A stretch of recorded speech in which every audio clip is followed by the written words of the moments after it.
നമസ്കാരം, ഞാൻ ഡോക്ടർ വിസ്മയ ദാമോദരൻ. നമ്മൾ ഇന്ന് ചർച്ച ചെയ്യുന്നത് അസ്ഥിയുരുക്കം അല്ലെങ്കിൽ വെള്ളപോക്കിനെ പറ്റിയിട്ടാണ്. ഈ വെള്ളപോക്ക് എന്ന് പറയുന്നതിനെ അസ്ഥിയുരുക്കം എന്ന് പറയുന്നതുകൊണ്ട് തന്നെ സ്ത്രീകൾ വിചാരിക്കും ഇത് വെള്ളപോക്ക് വന്നവര് അസ്ഥി ഉരുക്കിക്കൊണ്ട് തന്നെ മെലിഞ്ഞു പോകാറുണ്ട് എന്നുള്ളത്. എന്നാൽ അസ്ഥി ഉരുക്കി പോകുന്ന അവസ്ഥയല്ല വെള്ളപോക്ക്.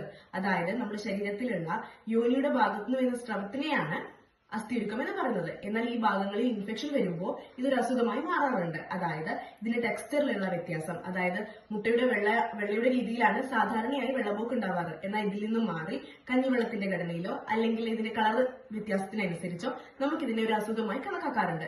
എന്നാൽ ഈ വെള്ളപോക്ക് വരുന്ന സ്ത്രീകളിൽ എന്തൊക്കെയാണ് ഇതിന്റെ ലക്ഷണങ്ങൾ? അതായത് യോനി ഭാഗങ്ങളിൽ ചൊറിച്ചൽ വരാറുണ്ട്, അടിവയർ വേദന, നടുവേദന, ഇനി അതേ യോനി ഭാഗത്തിന് കുരുക്കൾ വരാറുണ്ട്. ഇങ്ങനെ പലതരം ലക്ഷണങ്ങൾ കാണാറുണ്ട്. എന്നാൽ ഈ വെള്ളപോക്ക് കൊണ്ട് അസ്ഥി ഉരുക്കി മെലിയാറുണ്ടോ എന്ന സംശയം ഇനി വേണ്ട. കാരണം അസ്ഥി ഉരുക്കം കൊണ്ട് ഒരിക്കലും സ്ത്രീകൾ മെലിയാറില്ല.